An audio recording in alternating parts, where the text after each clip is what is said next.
Quand tu bois du whisky, est-ce que tu es quelqu'un qui peut distinguer toutes les saveurs, savoir exactement ce que tu goûtes et être capable de reconnaître des notes spécifiques? Ou es-tu plutôt quelqu'un de perplexe face à ceux capables d'une telle chose? Parce que j'étais clairement l'option B avant. Et en fait, grâce à l'aide de quelques conseils d'experts, de bonnes astuces et de petits trucs, j'ai réussi à me transformer en quelqu'un qui est vraiment capable de distinguer plein de notes et de saveurs différentes. Et j'aimerais vous transmettre ces conseils aujourd'hui. Je m'appelle Annie et voici mon guide pour apprendre à reconnaître les notes du whisky dans un verre comme une pro. Assurez-vous de regarder jusqu'au bout parce que comme je l'ai dit, j'ai plein de petites astuces qui pourraient vraiment vous aider. La première étape est en quelque sorte une étape piège et je vais vous expliquer pourquoi. Tout au long du processus de dégustation du whisky, nous allons utiliser tous nos sens pour voir comment nous percevons le whisky. Nous allons utiliser notre vue, notre odorat, notre goût, etc. La première chose que nous allons faire, c'est utiliser notre vue. À quoi ressemble le whisky? Maintenant, je dirais que c'est un peu une étape piège, parce qu'en fait, j'ai constaté que le whisky peut être trompeur. On pense souvent qu'un produit plus foncé est forcément plus fort ou plus savoureux. En fait, le scotch peut contenir du colorant caramel, donc parfois la couleur peut être trompeuse, et je dirais de ne pas trop s'attarder sur cette étape. D'autres étapes sont plus importantes, mais il est agréable qu'un scotch soit aussi beau. Celui-ci est vraiment beau. Une chose à observer, ce sont les larmes du whisky. Faites-le tourner un peu dans votre verre et regardez comment il retombe. Parfois, vous remarquerez que les larmes, c'est comme ça qu'on les appelle, sont particulièrement épaisses et visqueuses, ce qui indique un whisky assez huileux. Mais comme je l'ai dit, l'apparence n'a pas tant d'importance dans ce cas. Et je vous encourage à ne pas vous laisser rebuter ni trop emballer simplement par l'aspect du whisky. Pour la deuxième étape, nous allons sentir. C'est ce qu'on appelle le nez du whisky. Les premières fois que vous faites cela, vous pourriez ressentir une forte brûlure d'alcool dans votre nez. Ce n'est pas grave, je vais vous apprendre quelques astuces très pratiques pour que vous puissiez vraiment distinguer les arômes au nez et pas seulement la brûlure de l'alcool. Et voici comment nous allons procéder. La première fois que vous sentez le whisky, il est probable que vous perceviez beaucoup d'alcool. Maintenant, votre nez doit s'habituer à la bouffée d'alcool qu'il vient de recevoir. Cela va prendre un peu de temps, mais je veux que vous preniez une première inspiration, attendez quelques secondes et ne vous découragez pas. Je veux que vous sentiez à nouveau. Dès la deuxième fois, vous devriez déjà remarquer que la brûlure de l'alcool est moins intense, car votre nez aura déjà commencé à s'adapter. Prenez simplement une autre petite inspiration. Nous n'essayons pas d'aspirer le whisky par le nez. Nous n'essayons pas d'inhaler l'alcool par le nez, juste une légère inspiration. Certains affirment qu'il faut ouvrir la bouche en sentant le whisky. Pour ma part, je ne vois pas de différence. Essayez et dites-moi si cela fonctionne mieux pour vous. Là, on n'essaie pas de déceler des arômes complexes comme la recette de brioche à la cannelle de votre grand-mère datant des années 1900. Au début, vous voulez juste voir si vous pouvez distinguer des profils aromatiques généraux. Peut-être que c'est simplement sucré, fumé ou frais. Ne vous préoccupez pas de ces détails très complexes qui viendront avec le temps, mais pour l'instant, essayez simplement de voir si vous pouvez définir un profil aromatique général. Dans ce verre en particulier, je perçois beaucoup de notes de fruits secs, pas mal de chocolat et un peu d'épices.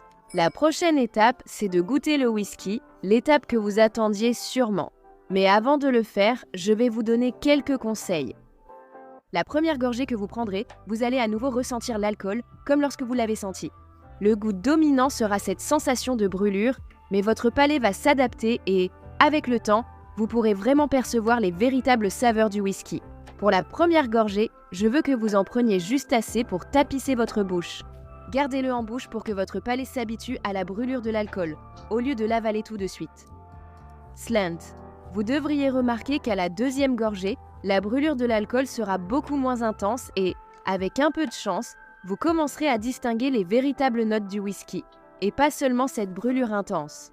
Je vais devoir prendre une deuxième gorgée maintenant, n'est-ce pas? Encore une fois, vous n'avez pas besoin d'identifier des saveurs trop spécifiques. Essayez simplement de vous faire une idée générale du profil.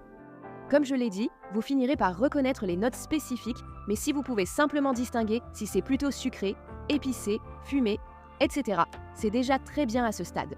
Un petit conseil vraiment pratique que j'ai appris, c'est qu'en fait, quand vous mangez des aliments dans votre vie quotidienne, commencez à entraîner votre cerveau à réfléchir au goût réel de ces aliments.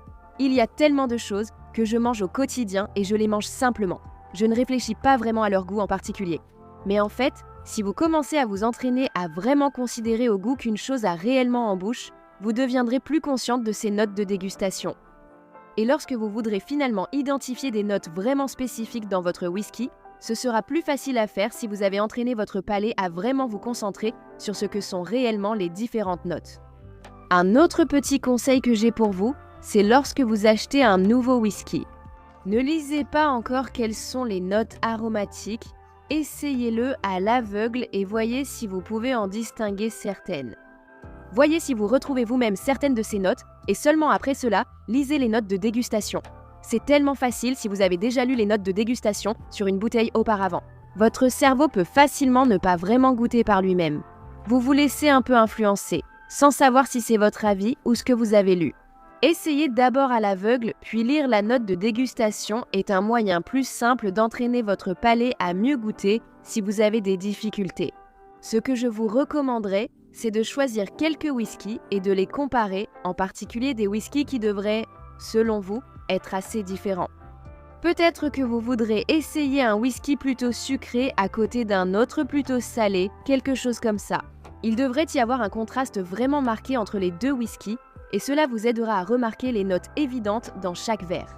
C'est quelque chose qui m'a vraiment aidé au début quand j'apprenais juste à goûter et à apprécier différents types de whisky. Il est également important à ce stade de prendre en compte la texture du whisky en bouche. Demandez-vous s'il paraît huileux, s'il semble dense, s'il reste sur votre palais puis disparaît. Et ensuite, il y a ce qu'on appelle la finale, qui est l'étape suivante. La finale, c'est la sensation que laisse le whisky. Une fois que vous l'avez avalé et qu'il n'est plus dans votre bouche, sentez-vous une brûlure au fond de la gorge? Y a-t-il des saveurs spécifiques qui persistent? Est-ce que cela dure longtemps ou est-ce que ça disparaît dès que vous l'avez avalé? Ce sont toutes des choses à prendre en compte. Certains whiskies ont une finale beaucoup plus longue que d'autres, ce qui est toujours agréable pour moi. Certaines personnes préfèrent un whisky à la finale plus courte, mais cela dépend des goûts personnels.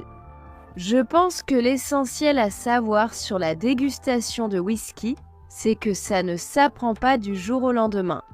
Et être capable d'identifier les notes aromatiques, c'est quelque chose qui demande beaucoup de pratique, beaucoup d'essais et d'erreurs, beaucoup d'auto-évaluation. Certaines personnes sont clairement plus douées naturellement que d'autres. Et les conseils que je vous ai partagés aujourd'hui sont vraiment ceux qui m'ont beaucoup aidé au fil des années. Ça m'a personnellement aidé à développer mon palais. Dites-moi s'il y a d'autres astuces que j'aurais oubliées. Je suis toujours à la recherche de nouveaux conseils aussi pour continuer à entraîner mon palais. Si vous aimez le whisky, assurez-vous de vous abonner à The Whisky Pour parce que nous avons encore plein de contenu sur le whisky à venir.